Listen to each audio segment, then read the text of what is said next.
What's going on? What's going on? We are back with another Matic Mondays. This is a great show. If you've never been here before, you will definitely learn about remote work, digital nomad, learning how to transfer your skills, learning cybersecurity, which we'll talk about today, IT stuff, and we'll talk a little bit about some travel as well too. So definitely like and subscribe, share this with your friends, anybody you know that may find this information helpful in their journey. But if you're returning, what's going on? We are back. We are back. I'm a little missing my co-host today, so I had to have a fill-in. Tiffany is on vacation. She needed a little break. Everybody needs a break every once in a while, you know.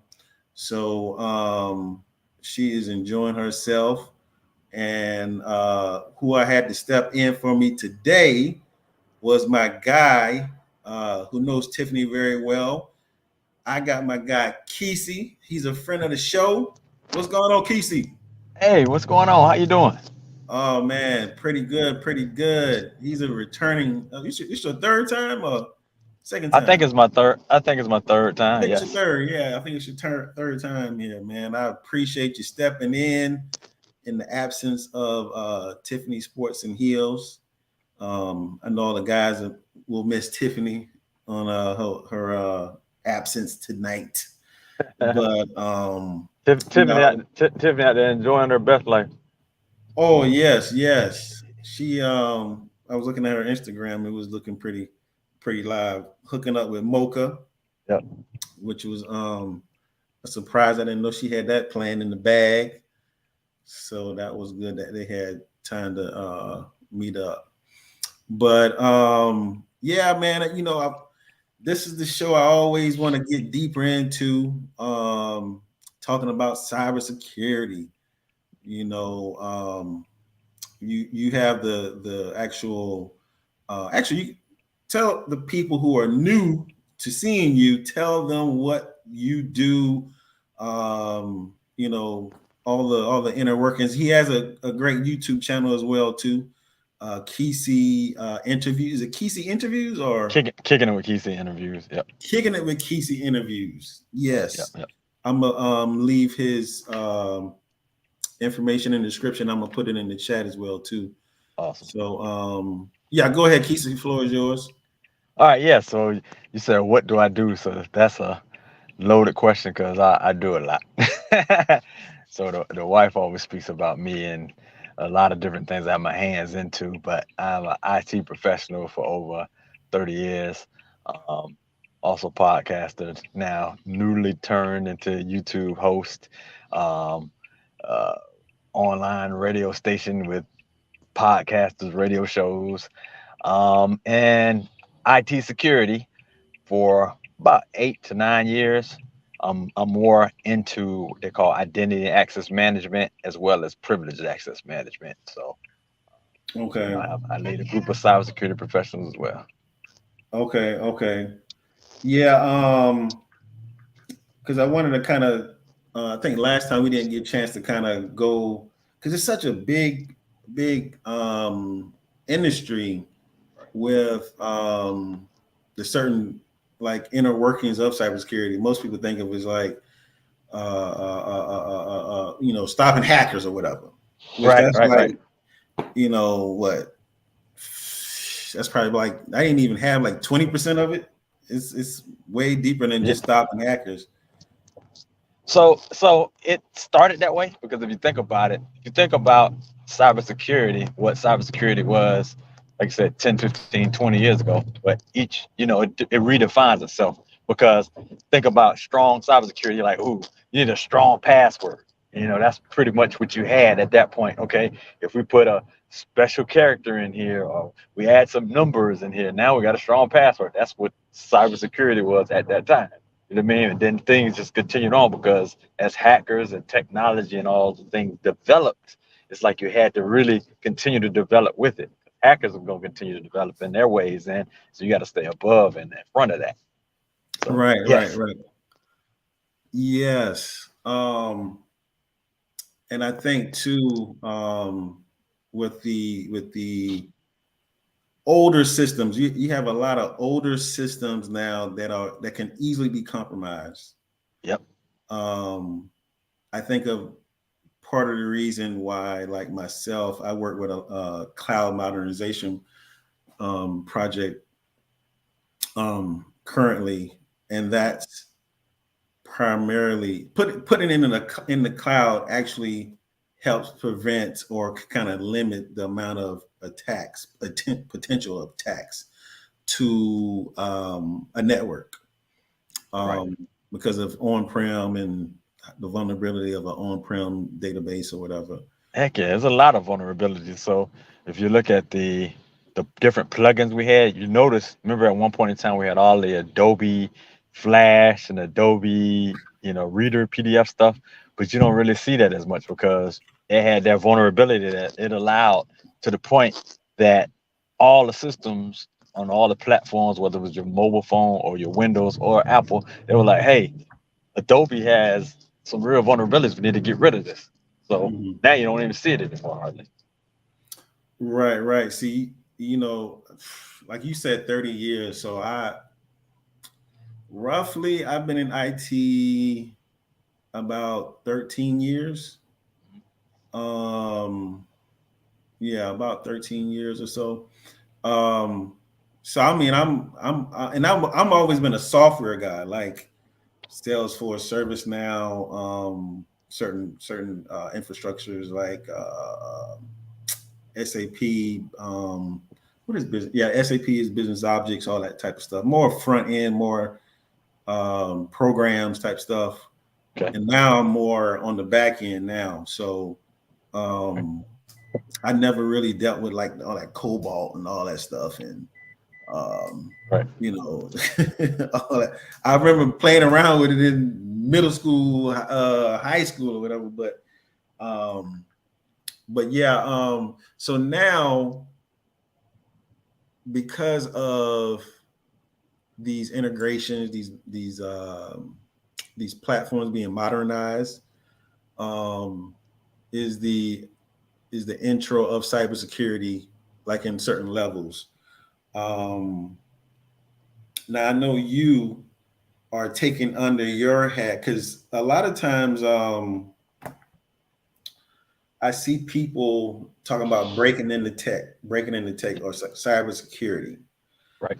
What are you? I know it's an initiative you're doing right now with your friend Harold. Is it Harold or Yeah, Tolan and Frank. Those are my two guys that are in is with it me. his name? Tone, the one that was on with us last time. Tolan actually says he's coming in shortly too. So yeah, Tolan say he'll see my Oh, introduce. But you may have called him up right there. yeah. I see him trying to come through. I think he's having a little problems though. But Yeah, yep. But yeah. he's So he's former military as well. okay, So yeah. he kind of So did the same thing. those are the partners of your group. Yes. Okay, Yes. It's generational technology. okay. And I want to dive into that too because y'all be dropping a lot of good gems in there. That group, um, and actually you can explain what that group, what's your purpose of that group, and What's the purpose of the group? So the yeah. purpose of the group really is this started out as a networking thing. It started with what's up, Tolan? Lost him again. All right, so it started with about I'll say 5 to 6 individuals at one point in time. Um, However, we started growing because what the purpose of the group was, it was a networking group. And I really just wanted to kind of reach out and kind of help friends and family and, uh, individuals who are interested. So, you got my son, who's a very key, pivotal part of the group, probably one of the first ones in it, as well as Frank and Tolan. And we were all in the industry already. So, we knew somebody that may be interested in getting in or switching uh, roles from one IT industry into another area, or you had people who were totally like how do I get into IT? Or you have people, you know, might have lost a job or whatever it is, you know, or somebody in school is, I'm in IT, I'm taking programming or information systems or whatever in school, and then what's next? So, you know, it was basically educational. It was networking and it was also educational because on the educational side, we're basically dropping a lot of information that a lot of people like this call here that we're on now. It's like a lot of people don't know certain things. So we were just hitting them with information like you can go get the certification, you can do this. This is an area of cybersecurity that would be, you know, very interesting to dive into. And so what we started with what they call identity and access management. You know what I mean? So me, Tolan, Frank, and the other guys that we work with were in the IAM space. And IAM is identity access management. Almost every company has that because basically what that is access. For you to start at a job, they're going to give you a username and a password and an email address. All that's part of the IAM space. You know what I mean? That's the very basic levels of it. But I'm gonna pause and let say what's up, Tolan. Welcome. Hey, what's going on, guys? Right. Welcome, Tolan. Definitely glad to have you back on, brother. I told him to bring anybody he had on his team on to talk about cybersecurity and helping the people. So I appreciate you coming on.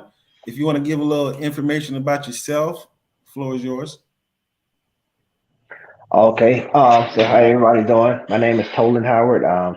I've been in the IT field for a little over 22 years now. Started off in the Marine Corps working in IT. I've been in cybersecurity slash PAM, IAM space for about 5 years now.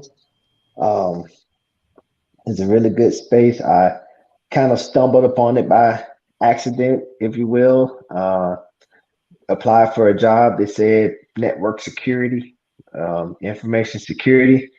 Got to the interview. They were like, "Yeah, we're implementing this new program. Nobody really knows anything about it, so we're gonna be learning this together."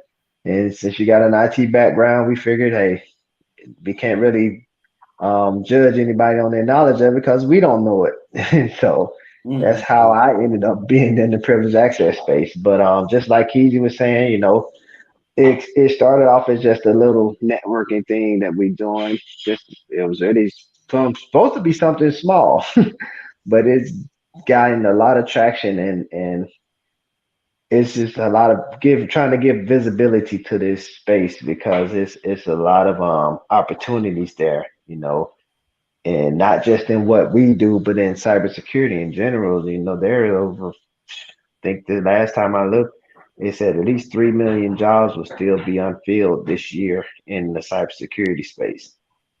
So, you know, that's one of those things we try to give the knowledge, we try to get the information, and we don't charge for it.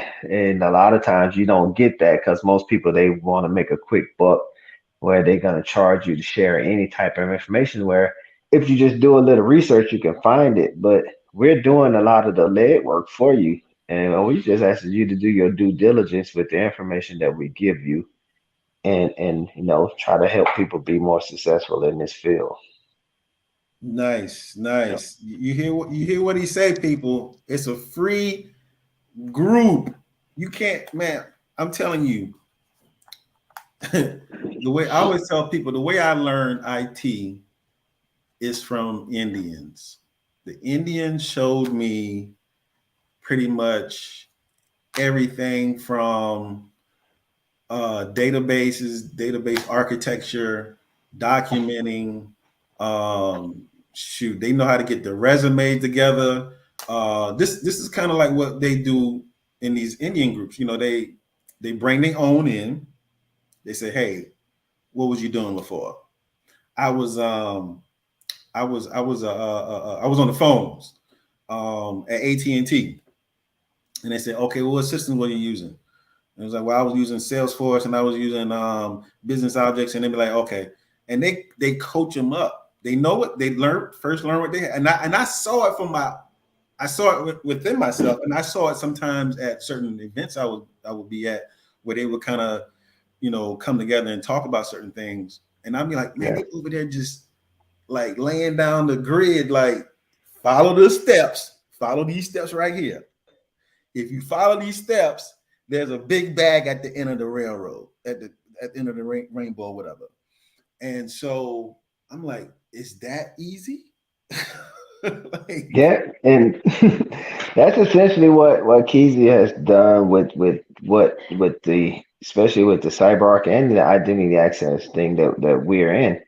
He's outlined the steps. He has a lab, set up virtual machines and everything to teach you, not just talking about it. We give you a tutorial on the tool and we give you stuff to actually Right. put it Sorry, into practice. a call was coming through. I was hearing Yeah. part of what you're saying.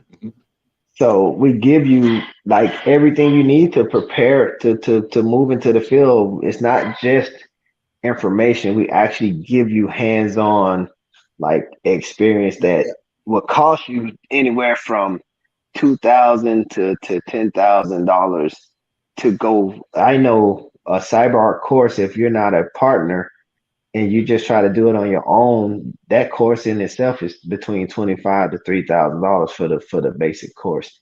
But we're actually giving this information, helping people to learn and answering questions. And our group is so robust, and we have anywhere from no knowledge at all to we have Marcus who has over 20 years in identity access, and so nobody is trying to esteem themselves higher than anyone else. Everybody is helpful. Everybody is willing to help you. Even on our jobs, man, you go in there, you run into something on the job, and you like, hey, post it in the group. Hey, this is what I'm looking at. How do I do this? And everybody will chime in with some type of answer and or recommendation or something. So it's not just a fire and forget. Like we've actually built a community to help each other. And like I said, it's free. Like that's the thing that you don't get. Like you have people, they teach you how to do stocks, but they're going to charge you a monthly fee for it. They teach you how to do this, but you're going to pay to stay in that group every month. You're going to constantly have to pay. And it may not be a big fee, but nevertheless, it's a fee. We're doing this for free. And we just trying to let everybody get a piece of the pie, basically. Okay. Yes. And I want to go back to a point where you said that you have like real life projects or access to real life data or whatever. Because I think about just myself and learning how to work with SQL. I found this website, but it's really important that you touch the actual tool. You touch whatever platform you're going to be using, CyberArk, SailPoint, or whatever. One of these, it's so crucial that you touch, because once you touch it, you learn it, and you're able to talk through it. Because if you're not able to talk through it, especially when you're dealing with people with no experience, they can easily be identified. That's the imposter syndrome can be identified really quick by you never touch the tool. Because if you touch it somehow, some way, you can, even if you don't know the question, the way they are telling you the question, you can understand maybe a partial part of it, where you like, okay, well, I remember when I was in this screen, it did give me this response or whatever, or I was able to close out these portals or whatever. So I can, if I don't know the answer, I may be able to talk around it, Yeah. So that's really good that y'all have that there for accessibility for free. You got to just have a laptop. You need to have a good laptop is one thing I would probably say. Yes. Anything else you would probably say? I'll add on with the part of the education here. We have some very good examples. One, my son, another, his son, Frank's son, Kyle's friend. My son's Kyle. Some of his friends. They actually have showed where they are able to jump in, embrace, and make a lifestyle for themselves, you know what I mean, in their early 20s. Now, to even go even further, my son Kyle's example is he didn't he wasn't never a good school person, so college was never his forte. And of course, being parents, we like, well, what do you mean? What do you mean you ain't going to college? So we had doubt in our head, but he has turned this whole thing around quickly, where he went and got a viable career, and you know what I Yeah. mean, well over six figures in his young 20s. So it's very doable. A lot of times in our head as a community, we're like, how do you get to that? I can't see it. It takes some effort, it takes some ethic, it takes a work ethic, that, you know, drives you to go get it. But, Mm. you know, as he and his friends have shown, you can go do this. You know what I mean? You can do this at an early age. You ain't gotta have as much experience as I have, 30 years experience in IT and none of that. You know what I mean? You can have 5 years of experience in IT if you put the work in it. Yeah. It's crazy. Yeah, that's the next part right there. Besides having the access to the work, you need to put in the work.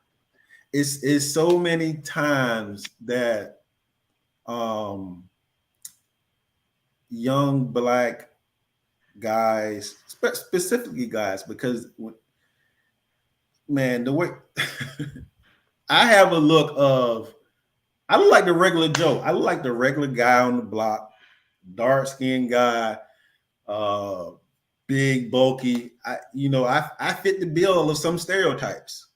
So when some guys see me in professional environment, they be like, "Hey man, how you get in this field, man?" And I'd be like, "Man, it takes some work, but it's not hard. You just have to put the work in." Yeah. It's not impossible. At first, before COVID, when I was working, I used to always tell them, shirt and tie. I wear a shirt and tie almost every day, even in the regular setting. They'd be like, "Why you wear shirt and tie?" Because I just don't fit the bill of an average IT guy. So I have to sometimes soften my demeanor by a shirt and tie. They'd be like, "Oh, okay, Yeah. so put some shirt and ties." So now I'm remote now, so it don't, I got my own little screen saver thing up there, and Yeah. but I'm 6'2", 250. I'm, I look like a linebacker to some of these white professionals, and I can look a little intimidating. So, that in a tangent there. But I said, nobody's going to outwork me though. No, nobody's not going to outwork. If you show me the money, I'm going to do what I need to do to get to the money. If that's going to YouTube, looking at 10, 15 videos on a Friday, Saturday night when my guy's hitting me on the phone, or a girl called me and say, "Hey, what you doing?" Man, I'm trying to get to this money, because I see it's there. It's that easy, because there's so many jobs, like we're saying with cybersecurity and 3 million jobs. There is they like, we need somebody. Just, I swear, this project I'm on now, I'm like, how y'all get in this? Who y'all know to get in here when they like this? I'm like how? But I'm like, if they can get in here, I know with the work ethic y'all have in them streets and learning these crazy songs on the radio, you can learn these certain algorithms and a little coding. Just learn how to talk to clients sensibly, with confidence, and you there. Everything else is going to work out for itself. You'll learn on the job pretty much, in some situations. So I just wanted to harp on that work, man. You got to put in this work. Some guys will reach, "Hey man, you think I can get this when I get this certification, and about 30 days I can get the job," and yeah, and I mean it's possible. You got to understand, we got that microwave society, so the mindset is like that. The mindset is, hey, what can I do this fast? Because like I said, if you look at Colin's friends, they get pinged all the time, being at that age, and where he's living and the type of car he drives and all that stuff. A lot of people are pinging like, "Hey, how can I do this?" So they want to get into it, but I ain't never seen half of them people really do have any follow up on it, because after they discover what's needed is not a quick solution. It's not anything you're just gonna get within 3 to 6 months. You know what I mean? So they really didn't have that work ethic in them. But the ones that are serious, you know, you can go do that. It happens. And that work is what hurting a lot of people, because they think, oh, I can just jump in here and do it. But you can, but you can't. You jump in here, you start, and it may get slow at first, but if you stay consistent, it's gonna pay off. But like he just said, man, this microwave society that we have, and this unfortunate glorifying the fast money, fast life, makes people not want to take things at a slower pace, because especially with the younger generation, when all your peers, you know, everybody, your rappers, everybody's selling dope that's just fast money, coming and going, and you looking at it like, man, I gotta sit here, I gotta go through this, I gotta go through that. But when you go and you stay the course, and you 22 years old, making 6 figures because you put in a little work, and can't nobody come and take that from you, you know, it's a bigger reward versus that person who got to look over their shoulder every day, who got to worry about RICO charges, FBI, even their best friend trying to rob them, you know, all the other stuff that come with that fast money. You can take that at 22, 23 years old, if you started out now, or even in your 40s. Like they say, man, that's like the top 1% that makes 6 figures. So we're trying to give you options, ways to do it, to make yourself more comfortable, your family more comfortable. And if, like you said, if you're young, you're around Kyle's age, you're making legit legally, you know, something that's not going to be a fad, something that's not going to go away, something that's not going to burn out. And you can still do stuff on the side. You know, if that's what you choose to do, have some little side hustles legally, I hope. But you can be, if I was 21 making 6 figures, you know, when we were younger, we didn't think of to make that kind of money, we would have had to be an athlete or something. But there are opportunities out here now for these young men and women to make this type of money. It just requires a little work. Yes. Yep. Sure. It's something you mentioned too. I wanted to back up on was that, you know, I'm thinking about like people want to get into like certain fields, and it's you have to, like, your time is valuable, you know, where the time you put in to learn something, get certs, and you know, it's going, it's a fad, it's a trend. You know, that's what I like about cybersecurity, that like you got this chat GPT going to eliminate a lot of jobs, a lot of roles. Let's say roles. Your I think it is one that just came out that was it was really it was an account manager, customer success manager, which is nothing but an account manager. It was a way for them to get into IT without doing having a lot of experience or having certifications, but it was really like a glorified account manager, like Salesforce, ServiceNow, and all those subscription-based type platforms and stuff, right? So that's what I like about cybersecurity. Is like it's still in the beginning stage. It's almost like Bitcoin almost. It's like in the beginning of crypto. Like crypto is still going to be here years later, and it's still growing to be big. So cybersecurity is going to be growing to be big. So what do you say about that, Tolan? That's crazy, because I was talking to somebody and they asked me, they were like, so they were talking about what I do, and they was like, so do you think it's going to go away? And I was like, no, it can't. It's just now hitting its stride, because with all these financial institutions, all these banks, you know, they're getting audited. They're finding holes in their security. They got to implement privileged access. They have to, because one, they don't want ransomware attacks. What bank? I mean, I worked at a hospital, and it was hit by a ransom attack. They literally locked out patients' information and stuff until the hospital paid that money. This is what stops that kind of stuff.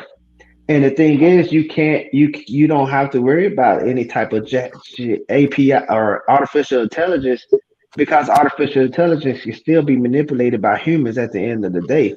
There always going to have to be some human control when it comes to privileged access because it's just a security risk to not have a human being behind that keyboard when it comes to this storing accounts, managing accounts, keeping accounts safe, making sure that platforms are assigned so that the passwords rotate, making sure that the right people have access.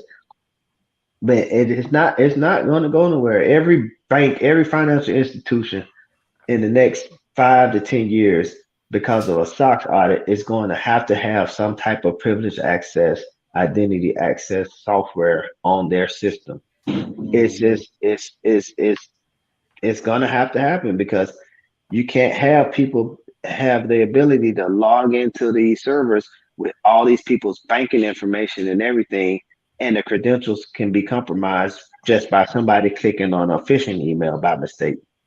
And now they click on this phishing email, it got your credentials, it pulls all these financial records and exposes them, just like it happened with another bank years ago. I'm not going to say any names because I ain't trying to bring, you know what I'm saying? But it happens. And so they have to have those protections in place, not only for the consumer, but for their own bank.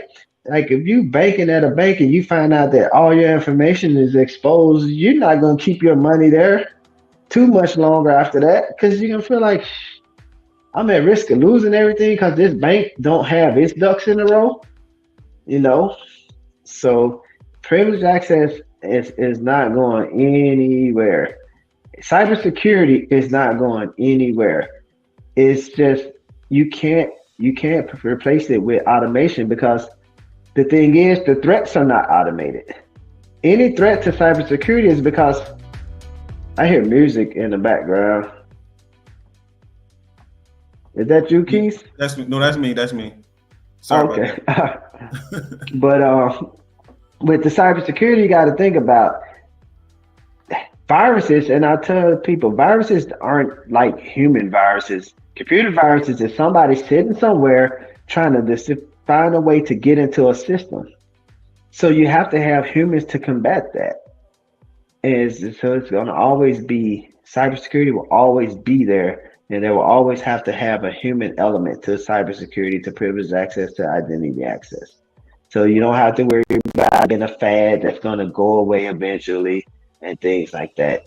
These are jobs, cybersecurity jobs will always have to have a human element to them. Right, right. Somebody said I just described to Kesey's YouTube channel. Man, he got like 11 jobs. Yeah, he's a busy guy. Your sounds are. Oh, hold up. Your sound. Unmute yourself. There you go. That might help. There you go. Yeah. Like, I hear you, man.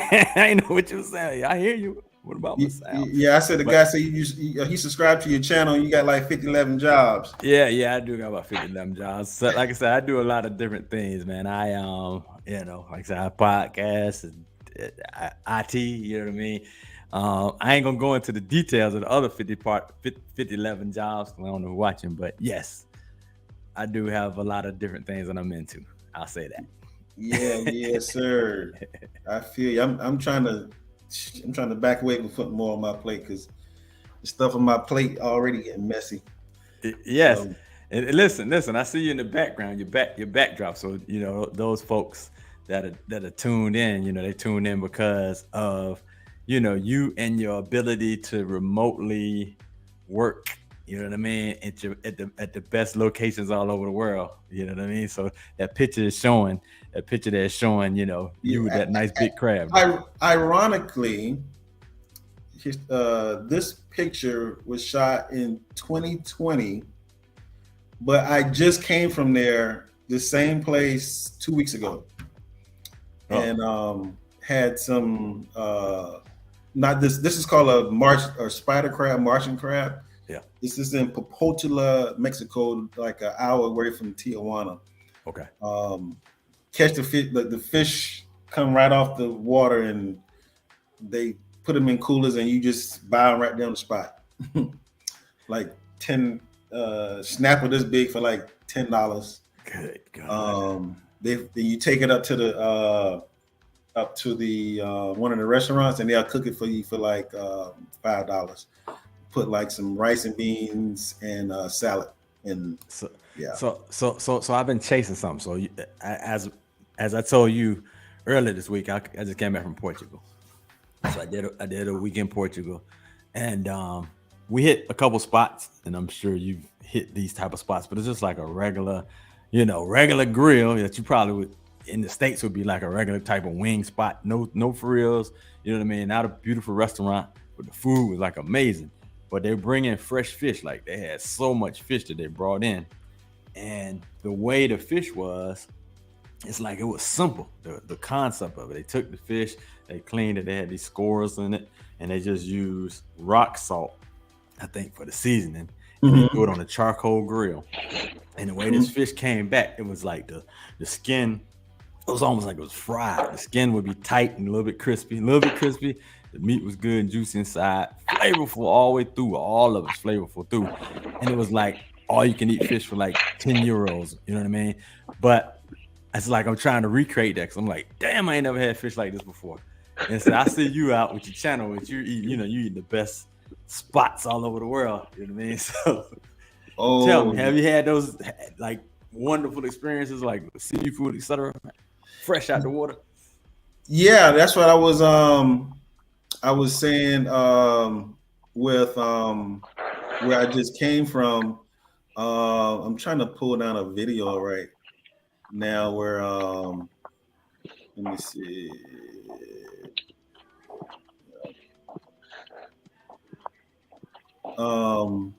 Let's see here. This was and they filleted and cut it right out there on the boat. Wow. Is something else too. Let's see, present share. Oh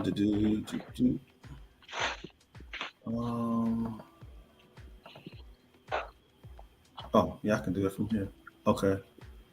Let's see. Yeah. Los mazos. Oh, big muscles. Grande. And this is, The shark? yes. Oh, man. Son los mazos. Oh, big muscles. Grande. And this is the meat, the carne. Oh, okay.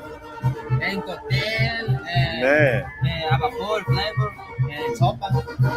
that's nice, man. The shark? Wow. Yeah. Yeah. And they had let me see here. Had like a party or something out here. Let me see. So while he cues it up, I'm gonna speak about. Yeah, go ahead. You know, while we're in cybersecurity, we also have the ability, like your channel is, of working remotely. So I know me and Tolan haven't been in the office probably before, somewhere around when COVID started. You know what I mean? So it's 3 years or whatever on being remote. The lucky thing about it is, the jobs I've had, they 100% remote, and I see the world is kind of going back to hybrid 2 to 3 days remote or directly in the office. So things are changing, but the jobs that I had luckily are not in the area where I am. They're somewhere else. So I'll never be going into the office as long as I'm with these jobs per se. But I am noticing that they're trying to get people back in the offices here. So the remote work, is a little bit slimmer. It's still gonna be done. It's still opportunities out here for the remote work, but it's a little more slimmer out there. Yeah. Okay. That's a great point. Great segue to the next point of remote work with cybersecurity. Because I do have, like, I want to kind of pick y'all brains on, like, if an individual, actually, let me pull this comment up right here first before I go to that, because it's kind of what I needed to lay this down. A person who doesn't have any experience, Okay. they want to get into cybersecurity. Brown Liquor Baron, my guy, says, I think there's a lot of apprehensiveness, self-confidence for some that are considering a career in cybersecurity. Could you all speak to that? All right. Totally. I think that's one of those things, just like you were talking about, imposter syndrome, where we just like some people don't feel like they're good enough for certain things, or they just don't belong. And it's just the thing. A lot of people get intimidated when they hear cybersecurity, network administrator, but it's really not that complicated. And I mean, if you look around, Google is starting to offer cybersecurity certifications. You have IC2 that's offering free cybersecurity certifications. They're trying to show you that this is not a field to be scared of. And it's just one of those things, like you can't teach confidence, but we can just show you how much, like, when if you join our group and just see the different levels of experience and how everybody is freely asking questions and nobody is making anybody feel less than by asking questions. We don't ignore questions. We don't make people feel like their question is dumb or beneath anybody. Like, from the simplest questions to the more complex questions. Like, we're just trying to nurture everybody's level to get you to a point where you are confident, but it's gonna take that starting. Like, you got to start. And that's the biggest thing. Like, if you don't start, you can't build your confidence. Like, you have to work on confidence and things. You build your confidence by doing things, by getting better at it. And we're not asking you to just walk away from your job and jump into this, but work on it while you're still doing your job. Right. And as you're doing it and you get the better feel for it, you get certified. I mean, I've worked in banking industry. I worked for different financial companies. People are making the switch. I saw so many people at the bank go from being a teller to cybersecurity, go from being a administrator to cybersecurity.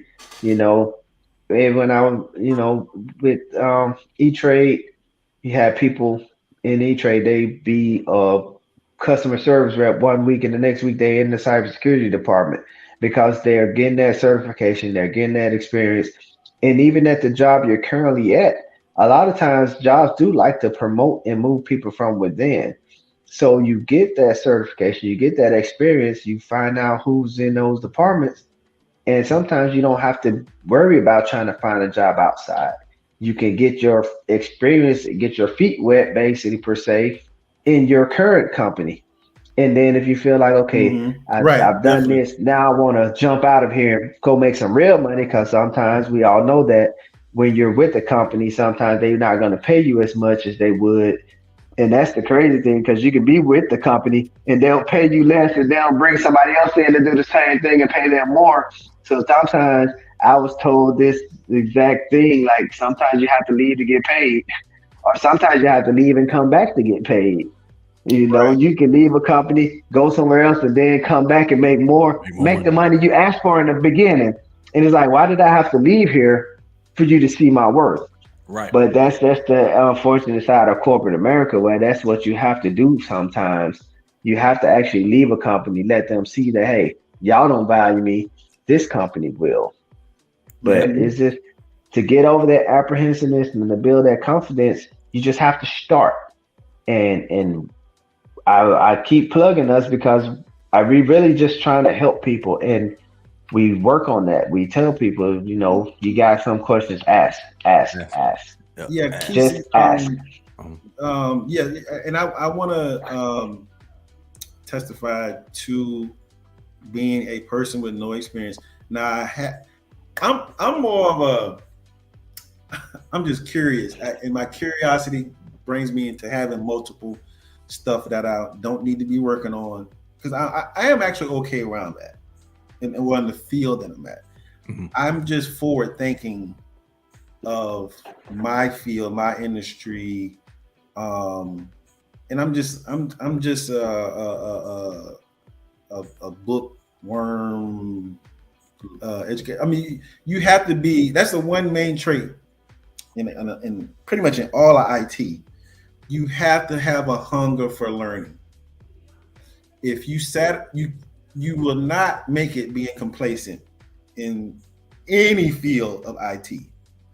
Right. You have to learn on, and I don't know cybersecurity that well, but I guarantee you, if you ain't hunting for that next certification, your job may be up for jeopardy.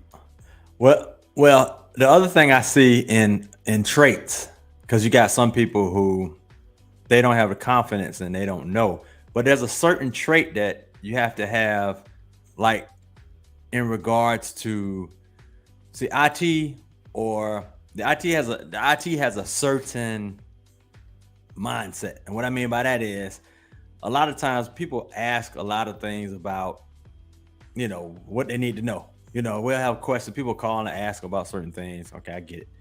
But in IT, you kind of got to have a mindset where, like, all I'm going to do, if you call and ask me and I don't know, I'm going to Google it. I Google it and then say, oh, this is the answer. And then in my head, I'm like, why the hell they ain't just Google? You know what I mean? Now you got Google plus something like ChatGPT that's spitting out answers and all that. So like you can get the answers to almost anything. So it's like, if you don't have that mindset where you're going to, like, if I give you an assignment, say, hey, go install this and this and this, you know what I mean? I understand if you run across some error or something that's going on, like, am I doing this right? I get that. But if you're calling me every 5 minutes, every 10 minutes, hey, I got this, and I did this, and I did this, I'm like, well, that error you just got was right there in Google. It says do this and do this instead of that. You know what I mean? It's like you get the answers, but if you're not the person that decides to go and try things or do things, you know what I mean? Trial and error, break it, fix it, then it's like, it might not be for you. IT in general might not be for you, because it just takes that type of mindset. Like, I have a confidence, almost like a mechanic, like, yo, I can put this whole car back together.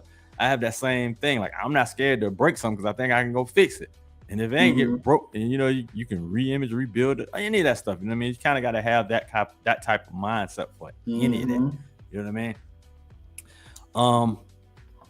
When I was speaking, like, Brown Liquor Baron was actually saying the confidence for someone that has no experience at all. I have a path that I think people should take. Number one is the A+ certification. And that's just giving you generic and basically knowledge of PCs and computers and computing, how they work, what the inner workings of a computer is. That's the A+. Behind the A+ is the Network Plus. That gives you networking. That gives you, what is TCP/IP? How does this server talk to this server? All that type of stuff. That's the Networking Plus. And then right behind that is the Security Plus. So you don't have to go get the CISSP. That's one of the hardest certifications in security. You don't necessarily need a CISSP. You can go get a Security Plus and start working. You know what I mean? Or you ain't got to have a certification and start working. You know what I mean? In reality, but because you have no skill set or no experience, you would have to do something a little bit different from the average person. Like me, I can jump in it because I've been in IT and I can talk the talk and I can figure out some stuff. So I know that. But a person that has none of that, you know what I mean? It's a little bit different. You know what I mean?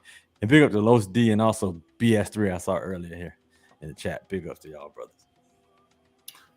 Okay, so is that the beginning? That's base level path right there. A+, A+, followed by A+ is Network Plus, Network Plus is Security Plus. All of those are CompTIA programs. You can go get all those certifications. Okay, I'm putting that in the chat there for the people. It told us they had to drop. We lost him. Let me bring him back up here. Oh, there you go. Yeah, and I want to plug the site too, cause see, these guys gonna start charging after a while, man. Like y'all need to get on board, man, cause this is this is just it's a nice little, what you want to call, like a meetup or something. Like I said, I was going to testify to like the energy in the chat, because I get the pains every day, because y'all be wearing me out sometime on the pains, man. I'll be like, God dang, what y'all talking we about? pinging people a lot of times. It's like good morning, because what I did notice, and I'll talk about the groups, is, you know what I mean, it's ebbs and flows on it, because like I said, it's now over 130 people plus now. And I remember when, like I said, it was 5 plus people. But you'll have people who are in it, and some people, like, they'll get that fire and they'll start running with you. I'm gonna go get the certification. I'm going to do this, and they may not feel like, hey, this ain't coming fast enough. I ain't get this interview. I'm not seeing these jobs. They kind of get intimidated. They fizzle out. Yeah, they fizzle out. So you have a lot of fizzling. You know what I mean? They'll be back. You know what I mean? Some people, they come back with the story like, man, I fizzled. I did this, and they're back. You know what I mean? So the network group is natural. You see a lot of that back and forth. Then a lot of times you got the experienced professionals. So like Tolan said, if we're in there and somebody drops a situation like, hey man, I'm having a problem with this. This ain't installing. It's giving me this error. So you pop that in there. So now you're a person who don't know none of this. And you're like, God damn, they having a whole conversation about this DLL is not doing this and this and this and this. You know what I mean? So they're like, shit, I don't know if I should be in this group, man. This is over my head. But it's not like that. You know what I mean? It's just a generic networking group. So I broke it off into several rooms now. So I got the main networking group, but then I have one I call the IAM, Identity Access Management Group, which I am more for entry level, getting more people in there from the ground up. And then I have the people that are doing their installs in another group. So when they can have questions about the installs, it's in another area. So it just doesn't cloud that room and then, create a whole lot of confusion and stuff. So that's it, man. You know what I mean? Right. What is this? The Bizzle just said something. This is a great. He took the words right out my mouth. Yep. Do you need to be in help desk first before you can get into cybersecurity? This is I hear this. I'm not in cybersecurity, but I hear this, and people, the old heads, the newer guys, they go back and forth. No, you don't need it. Yes, you need it. No, you don't need it. I'm gonna say no. You need the level of knowledge, but I'm gonna say no. The reason I say no, it'll be great actually to get there, but it's hard to get out of help desk support or desktop support. Once you get in there, it's like it takes an act to get out of there. They're like, okay, so you've been doing help desk, or you've been doing desktop, and like you go looking for jobs, and that's what they're just looking at you for that. So you gotta do something extraordinary, like a certification to get up out of there. You know what I mean? So if you don't start there, if you just go with the knowledge above it, then you'll never be caught in that trap.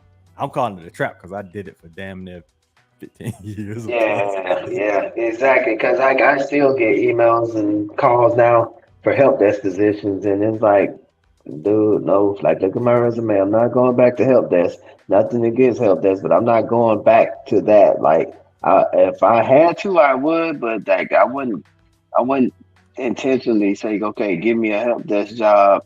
Because like you said, you'll get pigeonholed there to where they won't even look at you for other things. Because when they look at your resume, they're going to say, okay, you just help desk. Like, we need somebody with a little more knowledge. We need somebody with a little more experience than this, that, and the other. But yeah, help desk will help you to learn and earn like it's who. But we're just saying that if you already have a career and you're looking to change, don't necessarily go to a help desk and work your way up from there. You don't have to do that. So if you have a career, whatever that career may be, just transition into the cybersecurity. You don't have to take that step going help desk then cybersecurity. Now, if you get into it and you don't have a career, then yes, you can take that help desk. That'll get you money while you're learning the other stuff. And then once you get the certifications and stuff, you can transition. But if you are a teacher or whatever, a phone engineer, something like that, you don't have to go transition over and say, okay, I got to go on the help desk first so I can get into cybersecurity. You don't, like I said, at E-Trade, we had people were coming from customer support, like talking to people about their stock accounts straight into cybersecurity because they got a certification or whatever they did. So the help desk is not a necessary step to get into cybersecurity. Right. And I could piggyback off of what Tolan just said, because you can be in any of those careers. If you're a teacher, there's identity access management or cybersecurity certifications and learnings and trainings that need a teacher. You know what I mean? So you can go from that side of education into that side of education, or you could be a business analyst. You know what I mean? Like my man Adrian here, you know what I mean? You can go from that where he's at and then to another area, which might be in the cybersecurity area of business analysis, or you can be, you know what I mean, a principal of a school. You know what I mean? So then you're used to meetings and used to leading and dealing with customers or folks who are involved with certain areas. You know what I mean? You can actually go into an area of cybersecurity, identity access management, and do leadership on that end of it. You know what I mean? So it's different things that you can actually do that may even be related. You know what I mean? They may even be related on the other side of the house. You know what I mean? So it's not necessarily you had to do a transition into help desk, because there's so many areas in cybersecurity that may be parallel to the existing world. I can't say you're gonna be a barber and you're gonna cut hair in cybersecurity. That ain't gonna happen. But there's other things. You know what I mean? Customer focus. You're dealing with customers, then you have to have the ability to. There's roles that actually have to sell, or even, you know what I mean, it's products that got to be sold. Like this cybersecurity product needs to be added into the environment. You know what I mean? Somebody has to be told about it, you know, educated on it, and then convinced to go purchase this for your company. You know what I mean? So it's so many areas in cybersecurity that you can really start in. It doesn't have to be help desk. Right. And see, that's where the Bizzle brings up another great point that I want to show this side right here, because I have tons of guys. I don't know if it's more of I think everybody has the ability to learn. Some people just may not have the confidence, like in Brown Liquor Baron mentioned. Mm-hmm. So that's more of a come to Jesus moment that I have sometimes with people that I try to be a BA. I got this one girl now that I broke down what a business analyst and a project manager do, the relationship the two have on a project. And I think sometimes they just need that coaching. You know, that's why I do like this group, because you're able to kind of coach, because it's sometimes like they just don't see the tree before the forest or whatever. Like it's like just relax. Like some people think computers and they panic, their hands sweat, they start panicking when they hear the word computer. I think about my guy, Big J Escape, that has come on here and talked about data entry. He said, "Man, I just don't know. You know, the computer is just. I'm just not a computer guy." And you know, I think sometimes it's with the talking. Sometimes you can talk yourself out of just learning something. You know, like I'm not the best swimmer. I'm not. I hate swimming because I'm not the best. Like, have you ever took the chance to take some classes to swim and just try it? Get in the kiddie pool and try it. You know, so it's the same thing with IT. Even if you're a welder, you may need to go the help desk route just to get your feet wet, just to, you know, and you may get in and be like, oh wow, I grasped this in a month. It's not as hard as I think. So I think sometimes the help desk route is okay to go, depending on the person, because they can kind of get in the kiddie pool and play a little bit. Help desk is the kiddie pool, and you can easily get out, if I was to probably think that. But one more thing too, I wanted to question y'all about. I see a lot of people talk about myths. I want to say these are myths. You don't need a degree, you don't need any experience, and you don't need any certs. How true is that to get into cybersecurity?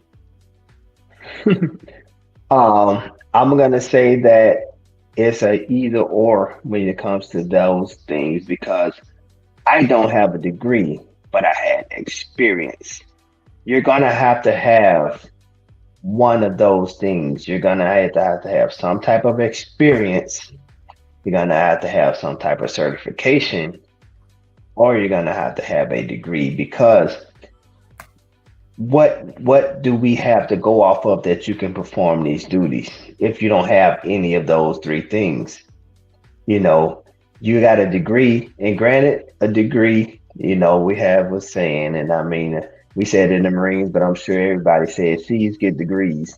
So having a degree don't necessarily mean you have the aptitude to do the job, but some companies look at a degree and be like, "Oh, press, hey, they got a degree." I mean, I remember applying for a job and they didn't even look at me because I didn't have a degree. Although I had 14 years of experience doing IT, but I didn't have that bachelor's degree.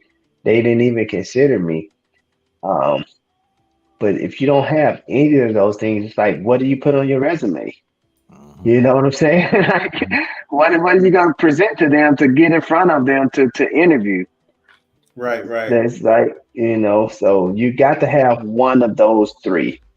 And if you have a combination of any of those, it just makes it that much easier. But, I often tell people, by the grace of God, I sit in meetings and on boards and with people who have degrees, and I don't. I just have my military experience and my experience outside of the military that allowed me to be in this space. And then my certifications, obviously, that I got later. But, it could lead to one of those things that at one point in my career where I felt like, okay, every time we do bios, everybody mentions their degree, and it can make you feel like, okay, do I deserve to be here? But I had to sit down and look at myself and like, yeah, I deserve to be here because when they were in college, I was in Iraq. Right. So when they were in college, I was in Afghanistan and I was doing something and I was running a tactical network. So I look at it like, yeah, I deserve to be where I am because I bust my butt to get here. Even though I didn't sit in no classroom for 4 years, I did other stuff.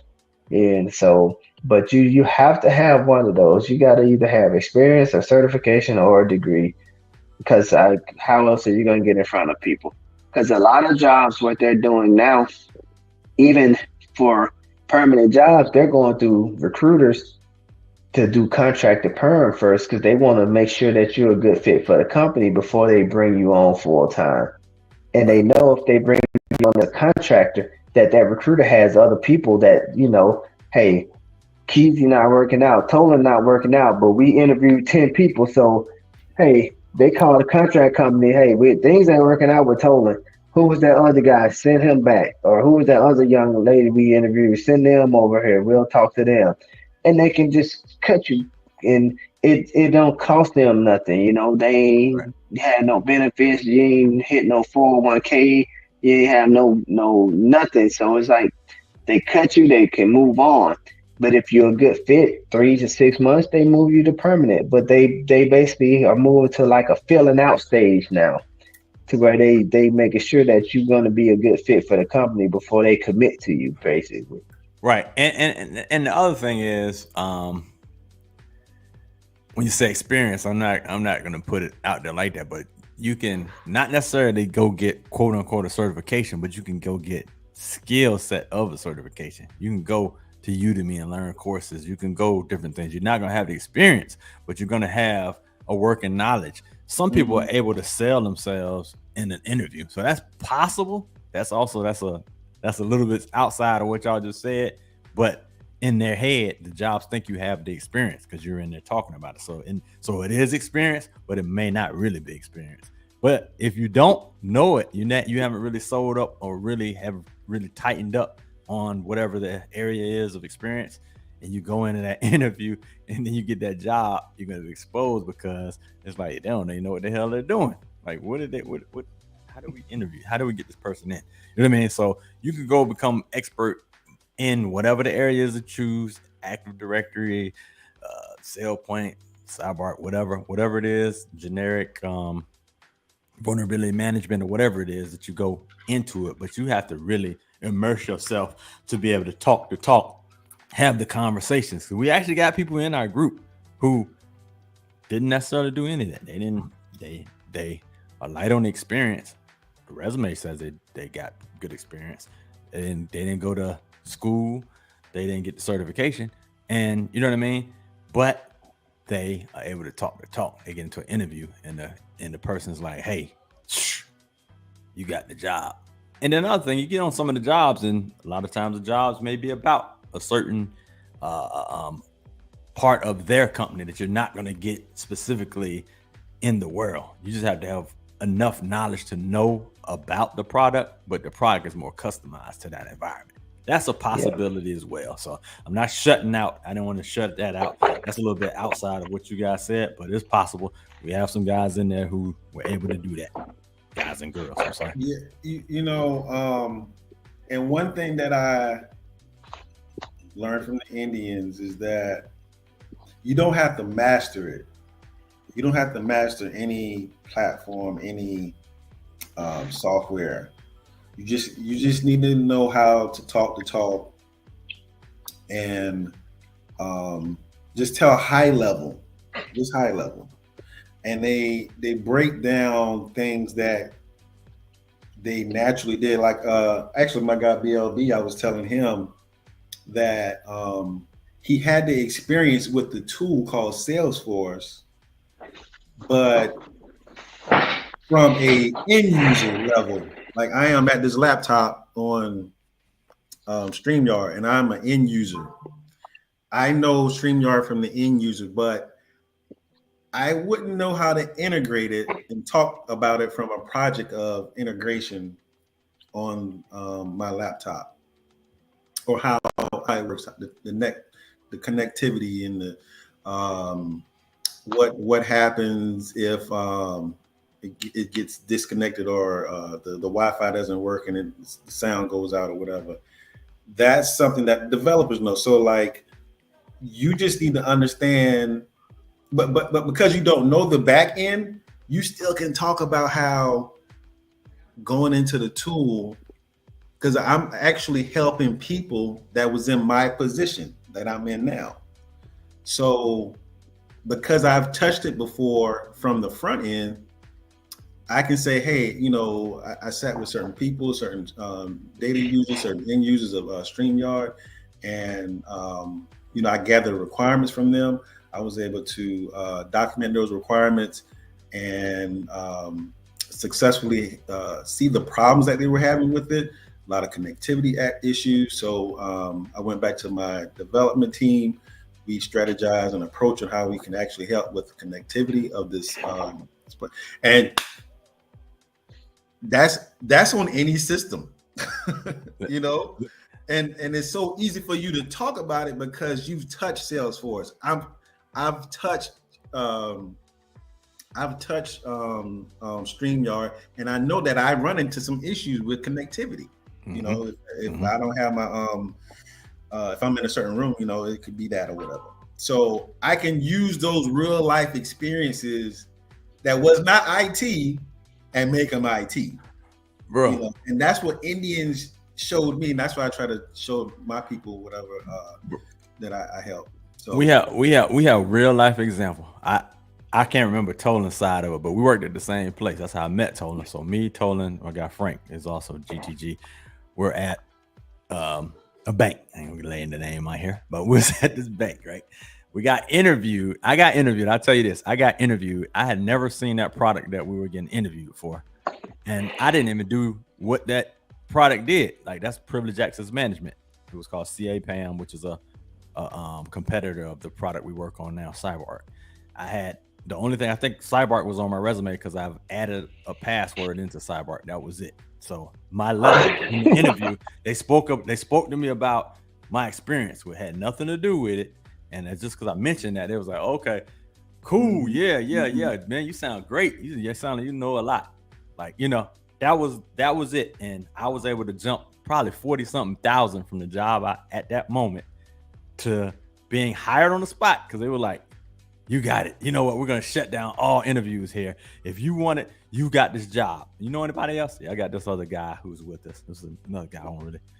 We don't really talk to him as much, but he was like looking for a job too. And it was like, okay, so he's interested too. I said, yeah, he's interested. If you vouch for him, he has it too. They ain't had to hardly interview him. He went in there talking about something else. You know what I mean? But he got the job as well. So me, Tolan, and two guys here, we made up that team. But I'm just like, that bank was throwing so much money into this area that they were just trying to fill positions. In the end, it wasn't us. Our reflection, we did what we were supposed to do. But in the end, they had no idea what direction or what they were trying to do. You know what I mean? So they were just bleeding money. But they hired us and we got the experiences on our resume. I ended up leaving before the Titanic went down. So did Tolan. Yeah, man. When we got paid, we worked there for about a year. You know what I mean? That boat sank hard, boy. It was crazy. They cut like 15, 20 contractors that 1 week. Yep. They called them in and told them, this y'all last week. Out of control. And how quick were they back in a new job? It don't take long. Don't take long once you get that experience on your resume. It don't Because take everybody long. needs it. For the product that we're in, almost every company has it. You know what I mean? Yeah. So Yeah, it's and- like, And if boom. they don't have CyberArk, they may have the linear dichotic Priv manager, but the bases of them are all the same. So if you know one, you can navigate through the other one. So Mhm. that's the thing. I've worked in and I've seen dichotic Priv man. It's like same principle. So if you get the principles of something, then the application is pretty simple at that point because you understand the principles of what you're doing. Yeah. And sometimes too, if you know one platform very, very well, they'll kind of give you grace with learning the next one. They'll be like, oh, well, you know, CyberArk, it's nothing to pick up Right. a sell point. It's about the same thing with them. Exactly. Now it does have a backfire sometimes. You know, it's like, hey, they really ain't the same thing. And it takes a lot more than just jump on this and do this. Because some of those jobs like that, some of those programs aren't so intuitive that you can just jump in. You're gonna have to go get you some kind of training extensively and on the job ain't trying to pay for the training. And sometimes it's like, hey man, this ain't what I was hired for. And the one thing though, the beauty of the software that we do work on, CyberArk, man, because it's such a small field but big component of cybersecurity now, you can get help almost anywhere. You got GitHub dedicated to CyberArk scripts and scripting and APIs, making calls. You can go on Reddit. Reddit has whole forums about how to do this in CyberArk, how to do that, and then CyberArk site itself. They have a plethora of information on how to set things up, how to get through this, how to get through that. So they don't just leave you in the dark. And Google, man, you Google how to manage a platform in CyberArk, and you're gonna get enough results to where it'll just take some tweaking to get it to your company's configuration. But it's so much information out there of other people just trying to help people because the software is so out there that everybody is just like, okay, let's just give this information so we can all help each other. Nobody's worried about somebody else being able to take their job because the jobs are going to be there. I mean, shit, Keith could tell you now. I mean, we get at least it slows down, but there's times when your email, you get up in the morning, you'll have 5-10 emails. CyberArk engineer needed, on site, hybrid, remote, 5 years experience minimum, 8 years experience, 2 years experience. But there's times when I just go through and just hit delete, Yep. because it's like I'm good on it, and Yep. we post them in the group for people who are still looking. So we'll copy the whole email, put it in the group. Hey, this is what's out there right now, and we give everybody the opportunity to shoot your shot per se, because nobody's in the group trying to be greedy. So it's like, if I get something and I know I'm not looking, I'm gonna put it in the group with the contact information for the person to contact and everything, so somebody else in the group that may be looking can go and jump on it. Mhm. But like I said, it has its ups and downs, because there are times when you may get one email a month, but then there are times when, like I said, your email will be spammed with CyberArk engineer job, CyberArk administrator, CyberArk this, CyberArk, and it's just like, they go crazy. that's why nobody's concerned about nobody else taking their position by sharing knowledge with them because it's enough jobs Right. out And I'm there. gonna leave this little tidbit on folks. There's some people in that group, and some people that we know that have multiple jobs. If you can understand that concept, they're working simultaneous jobs at the same time. It's called stacking. They're stacking jobs, stacking 6-figure jobs at that. That's crazy. Yeah. Crazy Money. concept. You made me think too about that's the one thing that it's a gift and a curse, or it's a blessing and a headache sometimes. Because I take it as a blessing, because I remember when I put my resume out and not one person called me. Not one person called me at all for about months.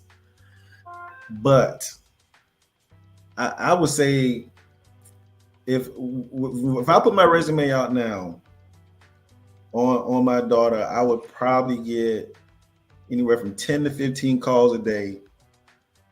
I would get about 5 to 6 LinkedIn messages. I'll probably get on average, about 30 emails for BA Scrum Master roles.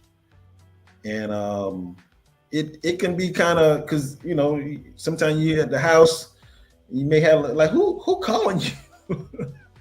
Why you ain't answering, man? It's recruiters, man. Just don't worry about it. Bro, Like, some of the recruiters call you 3 times in a row. You didn't Oh, answer. Yeah, I yes. was about to say Yeah, some of them call are very, very aggressive, but they'll call you, send you an email, tell you they call you back and tell you they sent you an email, and then email you again to tell you that they called and sent the email. And it's like, okay, bro, I saw it, I got it.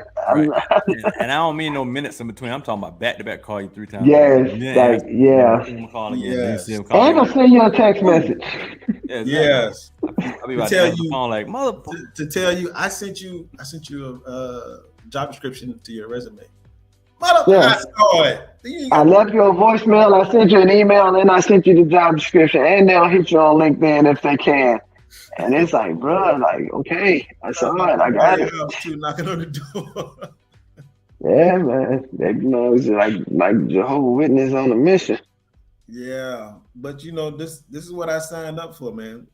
Yeah, it's a blessing though. That's the thing about it. It is definitely a blessing to have that opportunities to be so limitless at this point, because it's like there are times when certain fields, you 6-7 months you could be unemployed because there's just not no opportunities.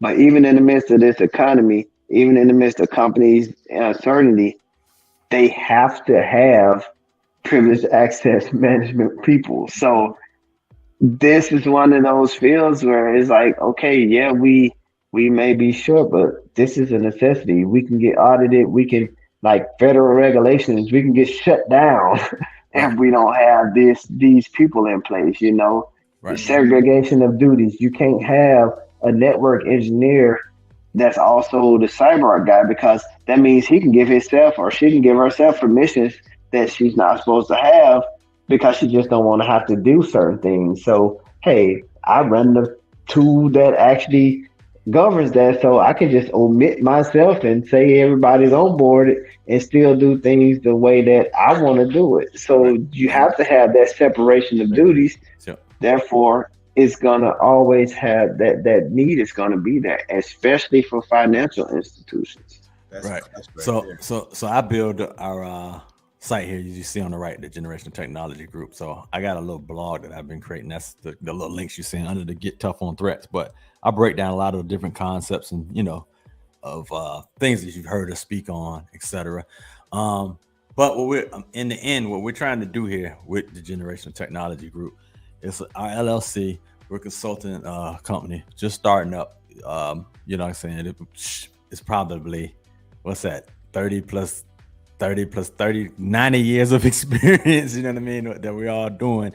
And what we're doing is we're actually trying to bring everybody together, you know what I mean, and if we get you to the point where you're certified, etc., is get folks into the places where they can actually work. Well, now we have a pool. We got 100+ people that went and got certified. I can now take this to Chick-fil-A, or I can take this to Bank of America, whatever, and say, hey, I got 5 guys that work on this. You know what I mean? We can do that, or we can go as a consultant for your company, whatever. So that's what we're building, and that's the ultimate end result of it. Okay, consulting group. Yeah, you got a team. Yeah, Got a team there. Yeah, definitely. Good stuff there.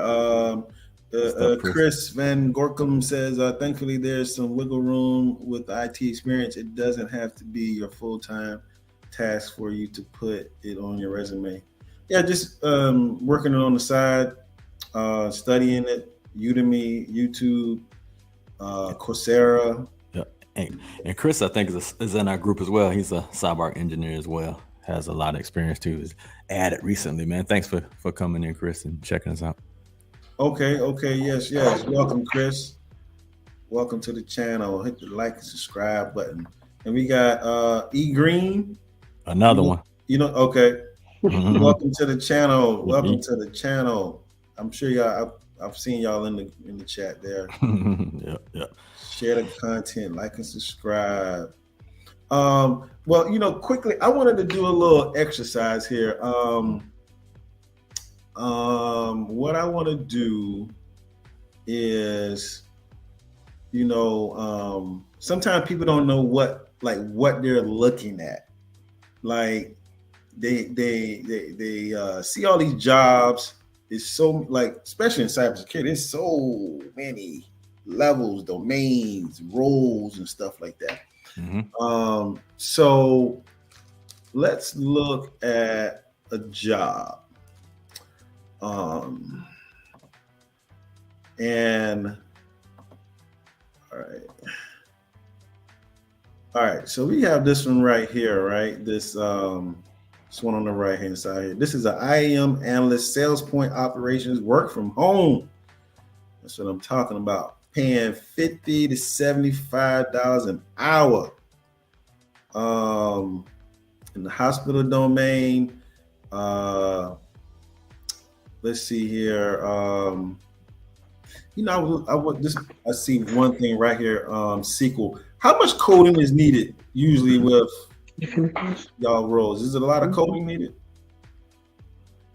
So for some positions, yes, but for the most part, they're not going to find, because it's a hard fit. A lot of times it's hard to find an architect or analyst or engineer and also a coder all in the same one. You know what I mean? It's like the coder is going to go do some other stuff. The engineer is doing something else. You know what I mean? So a lot of times we may know how to read some script or get around some script, or, you know what I mean? That's probably the level of coding. Like, I can't code, but I can take, you know what I mean? Like Tolan was saying, we can actually take a code, from GitHub, modify it to our usage, add some variable that we need in, and upload our accounts or modify our accounts, whatever. That's my level of quote unquote scripting that I know, but I can't handwrite a script from the start. And it's hard for a place to actually find someone who has that skill set as well as this IAM skill set, because it's not the same person. It's usually two different people that do this. Yes, sir. Yeah, sir. And if you do find that person, they probably going to be gainfully employed and going to require a lot more money. So, because they know that they have that, hey, I can write scripts out of the air. I have this ability to do this, and I have the ability to do this, so I can make your processes that much easier. I can streamline your processes that much faster. I ain't finna do it for $75 an hour. That's the thing. Like, there are people out here in this field demanding at least $100 or more an hour because they can do scripting, or because they have that experience. And it's like, okay, you can go to them, and some of the jobs will pay. Man, some of these jobs will pay you $75, $80, $100 an hour. And so it just depends on you got to demand it from them, and you got to show that you're worth it. So looking at your job description you got here on the right, before you even got to that SailPoint part, which I don't see yet, this stuff above, all these bullet points above, you actually can get this knowledge from just learning what is IAM, how does IAM work. You can answer all of these questions in the interview. All if you Which can we do tell you in IAM. our group. Yep, exactly. If you can get through IAM process, that whole first section you can get through. And the sale point, I think, gets more specific because I think I saw this job before. Let me see. And we go through all of that basic IM stuff. Like we teach you that part. Yeah. So the sale point stuff, the sale point focus part, that part is where you need some kind of sale point training to get through that part of it. But there's jobs that aren't specific to sale point. They're just IAM analyst 1. Like this is IAM analyst 2. So IAM engineer, IAM analyst number 1.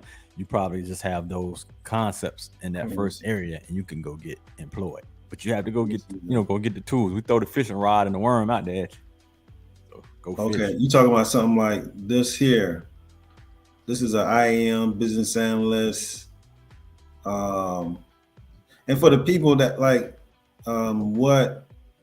when I approached Kesey on cybersecurity, I told him I get a lot of people to reach out to me for this. Maybe just I had one word in my resume that's security, and they see business and they think I'm an IAM business analyst, but I'm like, no, I'm more of a software where the software is already the security component is already kind of embedded in there, or like admin will kind of like do the personas and roles and profiles and stuff like that, set the permissions and all that stuff.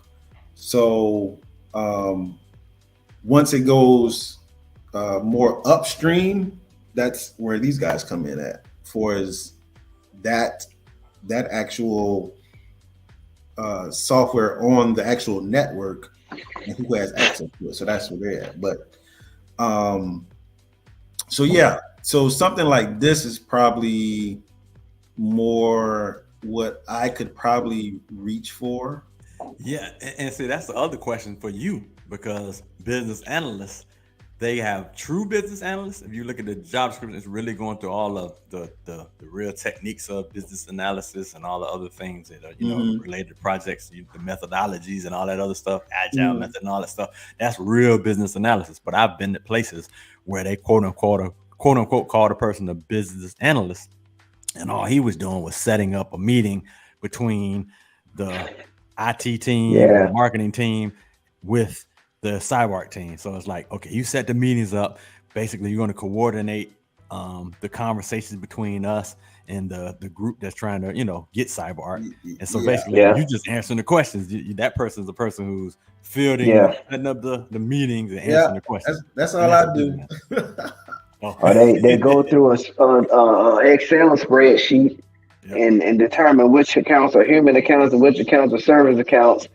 And they say that's a business analyst. Is like, but that's really not what an analyst.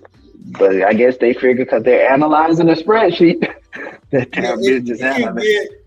It can get that very base level. It can get that base level, or it can get more advanced when y'all brought up the SQL. Now that's more like a business systems analyst when you can understand SQL, and it's more like querying on a database, like simple select statements. But like when you're a data analyst, that's when you're doing more scripting in a BA realm, because there are some BAs that can write script, not like more developer script where you can create like automation, but just a simple logic, but it's still not. She may be on like 3 or 4 lines of code, maybe a simple select statement, but it may be closing off a database or something, or just it's spitting out an actual output for another department or something like that. In your search up here, type in. This is what me and Tolan do. Type in CyberArk. Oh yeah, I have y'all right here. The CyberArk engineer. Yeah, that was my next one. Oh yeah. Look, we be. Well, I was we- trying to find some that were because I had this SailPoint engineer. But y'all don't deal with SailPoint, y'all deal with CyberArk. Okay. Which what are the main systems? There's I deal with SailPoint too, but I'm not very versed. I'm probably what you would call novice. I ain't gonna say novice, but I'm the analyst. So I might put an account into CyberArk. The engineer is the person that builds. Yeah, I've done that too. Like add an account in there, verifying an account, or editing some of the properties. That's more of an admin type thing. Yes. Yeah, but the engineers like adding the connectors, integrating other stuff into it. Yeah, I've never seen. That's like you were saying, just because you may see it on the front end, so you can speak to it, but you haven't seen the back end of it. So it's like that's the part where it's like, yeah, I can't help you on that side of it, but I can go in and tell you kind of basic navigation of it and how to edit an account in there, or how to, change some of the properties. But if you're talking about integration and connectors and stuff like that, it's like, okay, that ain't my field. When it comes to the SailPoint side. Right. Yeah. So yeah, that's the engineer's a little bit different. Engineer's a little more involved. You're not just really going to jump into an engineer job. You have to know a little something. So you all are CyberArk developers or engineers? On the CyberArk engineering, but on SailPoint is more just an admin type work. But for CyberArk, yeah, we're engineers. Like we know how to do the connectors, the extensions, the all plugins, all that type of stuff. Okay. This is the big leagues right here. Okay. So I ain't start there. I would say we both started off as admin. Yep, 3 years ago. Just keep moving. Yeah. Okay, so something like this. What this is like? What $80 an hour, $90 an hour? An engineer? 110. Which one? You sharing something different? Engineer right here. Oh, I don't see it. It's still showing IM on my screen. Oh, yeah. I'm sorry. It depends on the company. Like, man, it's one of those things. Like some companies, they want you to do all this work, and I've had like people like want to do a full build out and say $45 an hour, and it's like you're not going to get anybody to come in and stand up your whole program for $45 an hour. Like you have people who are admins making $35, $45, $50 an hour. So you want somebody to come in and analyze your whole network and stand this whole program up, and you only want to pay $45 an hour. Like you go somewhere with that. So this job that you have up on the screen now, on the right, they've been calling us probably 6 months, over a year. They keep changing up different ways, but they can't hire this sponsor. They can't find anyone for some reason. And you'll see a different version. You'll see Frisco, Texas, Alpharetta, Georgia, and Berkeley, New Jersey, Berkeley Heights, New Jersey. But this job, for some reason, it first started. This job been out since like 2020. They've been trying to get those jobs filled since 2020. Right. And it's like they can't get anyone. And I think it's something where one of them is right now it's hybrid, and I'm not going in hybrid because I got a remote position. So I'm not going into a hybrid position. It's like 3 days on site or whatever. Number one, the distance, especially someone like Tolan, who's on the south side of Atlanta. This job's on way above Atlanta. I mean, he probably has an hour and a half plus drive to go to that office to do that. So if you have another job that's remote, why would you go do that? So a lot of us CyberArk guys are remote, so we're not taking it. So it's like they're desperately seeking someone all across this country for these positions. And they don't want to bend on the remote option. They don't want to bend on it. But I would go do this if I, was just starting and I didn't mind driving. I'm like, shit, I'll go get this money because they paying top dollars. You see, pretty much was 80 to 90 an hour to go do that. And like, I'll do it if I didn't have, any other options. Easy. Right. That is very interesting because I thought y'all were more. I mean, y'all not customer facing, so that's why I don't see why Or do you all have like a client facing role with? Well, we work with all the teams within the company organization. So, like if engineering, if they're building some type of program and they need something to store their credentials, then we'll have to make sure CyberArk has some type of plugin. Or if CyberArk doesn't have a plugin that can support automatic rotation, then we'll just use it as a vault where they'll just store the passwords in there. So we deal with the company. We don't deal with customers of the company, but we deal with the company. Yeah, so we're not customer facing, no. And that's why it's like, I think that my opinion is that a lot of these people who want people in the office it's from a micromanagement type of standpoint, where they just want to be able to see people, and it's just like we're just as effective from home, sometimes more, because nobody wants to be labeled as not doing anything because they're working from home. So people are going to have a tendency to really make sure they're getting what they got done, so they didn't get bothered. Whereas think about it, man, when you're in the office, you may come into the office at 9 o'clock. You're going to go downstairs. I know for me, when we was at the bank, if we got to the office at 9, I'm going to go downstairs, get some breakfast, get coffee, whatever, go talk to about 20 people. I might not even sit at my desk till 10:30, and then at 12 o'clock, I'm going to go to lunch. So now I already sat down about an hour and a half. Now I'm going to go to lunch for another hour, maybe longer. Come back to my desk about 1:30, doing their work, walk to the break room, go talk to somebody else, go take a break. I don't smoke, but hey, I feel like I should be penalized because I don't smoke, so I'm just gonna take a fresh air break. I'm gonna take me a 15-minute fresh air break and go downstairs and just stand outside. So I might work for 4 hours in the office, whereas if I'm at home, I'll be like, okay, let me make sure I'm doing what I need to do, so ain't nobody bothering me. Right. So people are a lot more productive from home than they are in the office, because it's more distractions. They say it's more distractions at home, but honestly, it's more distractions in the office than it is at home, in my opinion. That's true. Oh yes, and I think you work more too from home, because I know I really need to get back on my work laptop and figure out what happened with this email I sent out today.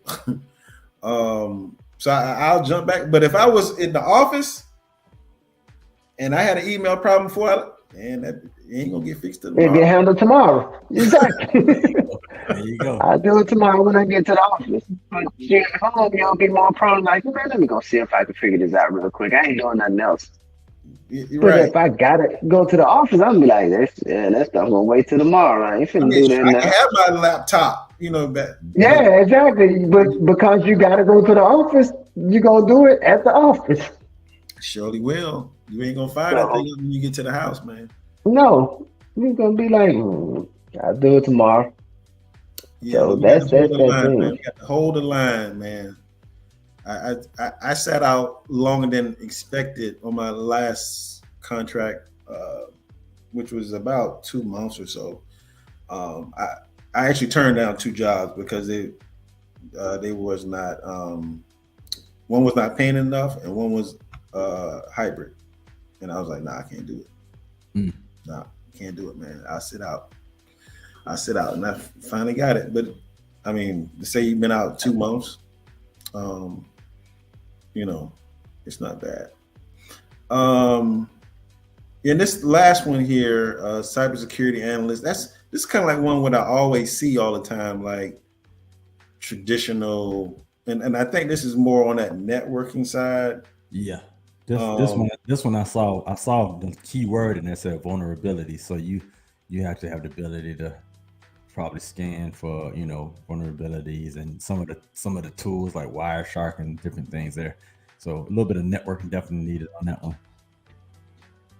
Okay. Yeah, and that's why you do have to read those. And even when those recruiters, because like from what you find, like sometimes with the recruiters, they literally be sending you notes from a meeting with the managers or the hiring manager. So the job description really don't be a job description sometimes. It'll just be like notes that they took while they were talking to the manager about what they're looking for. And so you'll get it, and it's like it's kind of hard to understand sometimes. So you gotta be like, so wait, what is this? Because I've had one where it said proficiency in this, and this required, but then at the bottom it said the exact same thing, but it said not really a requirement, but would be a plus if you were proficient in these things.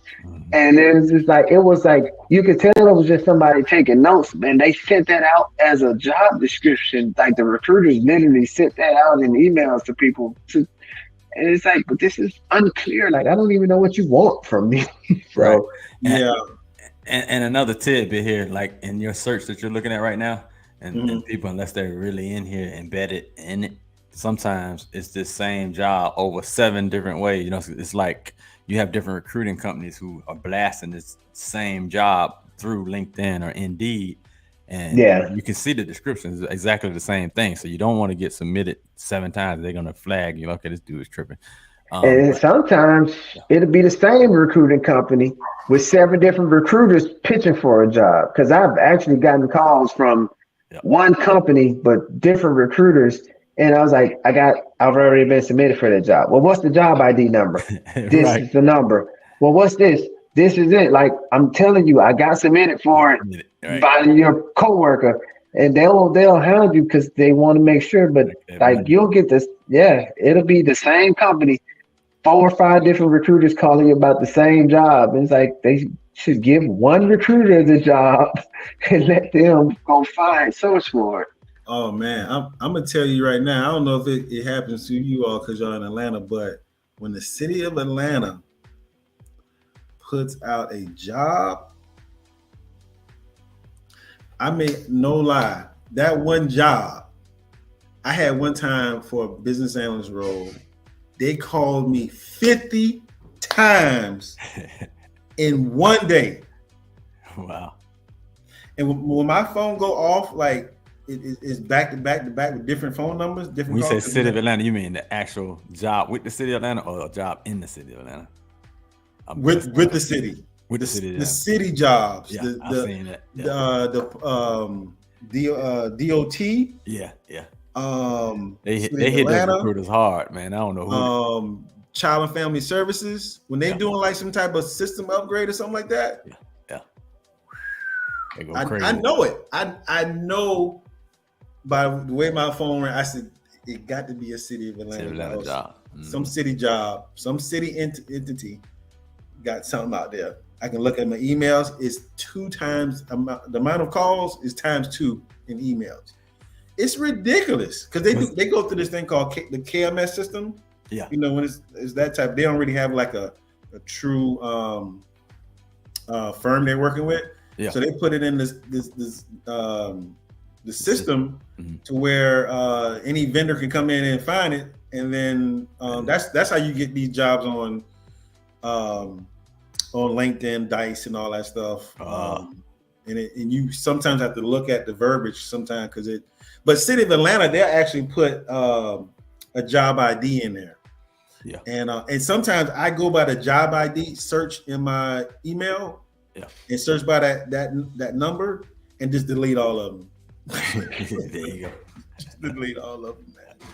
Because they flood my inbox up with just that one job. Right. That one job, man. So it's crazy. But man, we got to get out of here, man. We done went over, man. We went way over, didn't we? Yeah. It's all good. Yeah, time was flying when we were just at an hour. I was like, man, I got more things to talk about, man. Let me go to my comment section. Because these guys over here is enjoying the conversation too. We got Hannibal Will Metcalf. You have my full attention. Appreciate it, Hannibal, coming in. Appreciate you, man. Hit the like and subscribe button, man. E Green says, I'm not scripting anything, but I'll make sure I can delegate the task to an appropriate resource. Exactly. I hear you. Who would you delegate that to? Like they got actually a coding team that does that. You know what I mean? People that actually do that. Okay. Certain sell points, CyberArk certs are free and they look good on your resume. Yeah. because I did look at that sale point. They got them in different levels or something like that. That I saw when I was looking at it. So Garrett remote is dope, but it's not for everyone. Hey, we did a show on that. We did actually. My cousin came on and she was talking about that's like one of our first shows because she couldn't really separate the house from work. Like she was find herself doing stuff in the house. Yeah, and I guess that's probably what people say about the distractions. But this house will stay junky because I would stay right here just because the time will go by and I haven't. I got some relatives that started remote, and I was like, "What are y'all doing? Your laptop in the other room is binging. Your laptop's dead for a whole hour. Like you about to lose that job." Of course, they did lose the job, but I'm like, they didn't know how to work remotely. Oh, you had to keep your laptops from going to sleep. Right, definitely. You gotta get that rabbit. There's tools I can do, but I ain't gonna break it down. But yeah. I found a lot of different ways on TikTok. Tiffany was showing. I was like, damn, I didn't never think about that. Keep that mouse going, but and the Bizzle says, getting calls, 5 calls from different recruiters in the same office. Yep, exactly. Yeah. That recruiting alone is a job in itself, man. Just handling all them calls and telling them the same story over again. Why you leaving? How long you been gone? All that stuff. Send our information to Hannibal. Looks like he's interested in jumping in the sidebar. He's a great candidate. Yeah. Can they go through the website? Yeah, they can go to Okay. Universal Tech Group. Yes. Here's the. Here is the website where you can reach out to them and they'll get back to you, tell you all you need to get done, what you need to do. Yes. So, man, I appreciate y'all guys, man. Y'all came through in the clutch when Sports and Heels just bounced on me and went on her little vacation, man. So, she needed to get it out. So, I ain't gonna hold it against her. She works hard, so you gotta play hard too. Yes, you do. I said I've been playing a little too hard the last. I got to see him stack some more money before I get back out. But I got some more videos to work on anyway. It's the one-man shop here, man. So I never wrote it. I got to do it all: produce, edit, entertain, all that stuff. So parting words for you, Tolan. My parting words would just be: if you want to do it, be diligent about it. Do your due diligence. Make sure it's something that you will want to do, because at times it could be a thankless job. At times it can be boring. I would just say straight up, like, if you get a solution fully stood up, there may be times where it's very uneventful. If you're one of those people that need to be busy all the time, just do your due diligence. Don't be afraid. Don't worry about if you're not good enough. Just let us get you where you need to be, or help you get where you need to be. And just, change your life, man. It's your first step is you have to take that first step. You never take that first step, you'll be sitting there thinking about what could have been, what if. Don't get caught up in the what ifs. That's right. And piggybacking off Tolan, like I said, just start. You know what I mean? This right here has been our other guy who's probably tuning and watching this or whatever, but that's our other partner. He just put the bug in our ear, 3-4 years ago, and said, "Hey, y'all guys really need to get into this area," and we did. You know what I mean? And we've been fully in it, and it's changed our lives. It changed our family's lives, changed our kids' lives, it changed people around us lives. So we are touching people. You know what I mean? We building something here.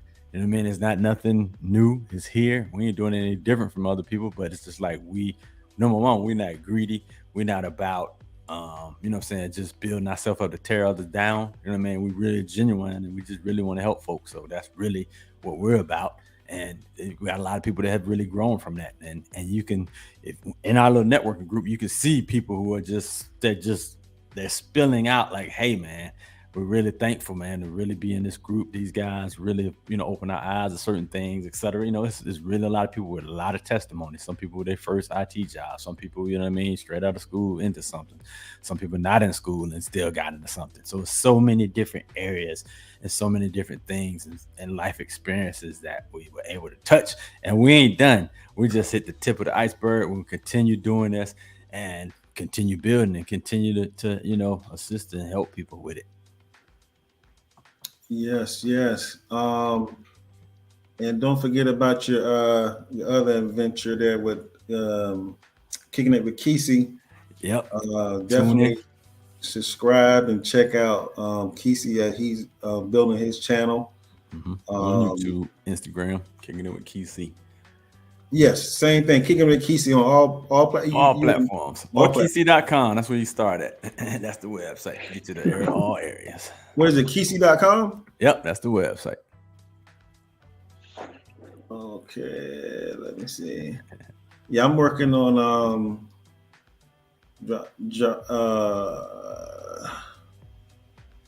dropping a blog. I'm gonna have a young lady on next week to talk about blog channels. Bro, that's another thing, man. That's some passive income right there. Yes. I know a young lady who created her blog and like she's just at the house just from talking about certain things and the products that's associated with it. You got a link to go to Amazon when you talk about the product and they get paid off that. And it's like, wow, they made a whole life of this stuff. Yeah, the affiliate marketing and stuff. Yes, it's crazy. Yeah, I'm trying to break into that, man. And she does. She's working remotely. That's Kesey's Instagram right there. He's actually. I think when I tag you on this, I think it's kind of appearing on your channel. If you see that now, but on your YouTube channel. Okay. Yeah, she's traveling Colombia by just managing a blog. I don't know if it's her blog, but I was like, man, you are right on point because I am working on a blog for the channel for my Travelmatic, and I see there's money to be made in that. So that's coming soon.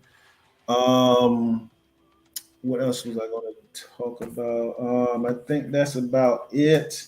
Yes, sir. I appreciate y'all guys coming on. I'm still gonna have y'all back on because this, like, people don't understand that this is the time to get in, to learn, to stumble, to fall on your face if you have to, and to get back up and get back at it again and learn it and get in. And I'm telling you, it's a lot of dummies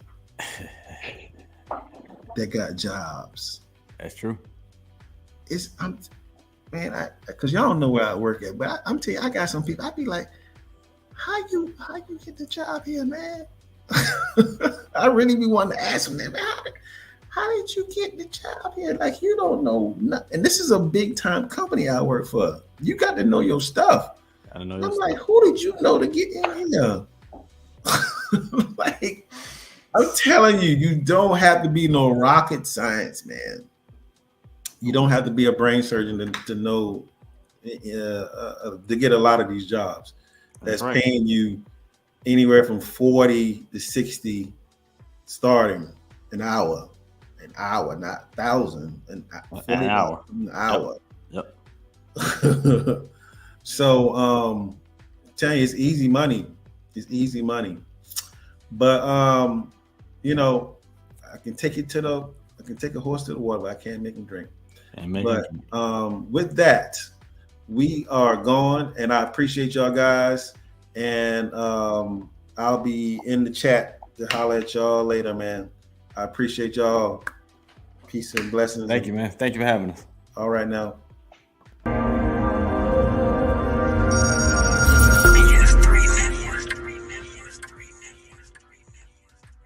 BS3 Network, changing the way you watch TV.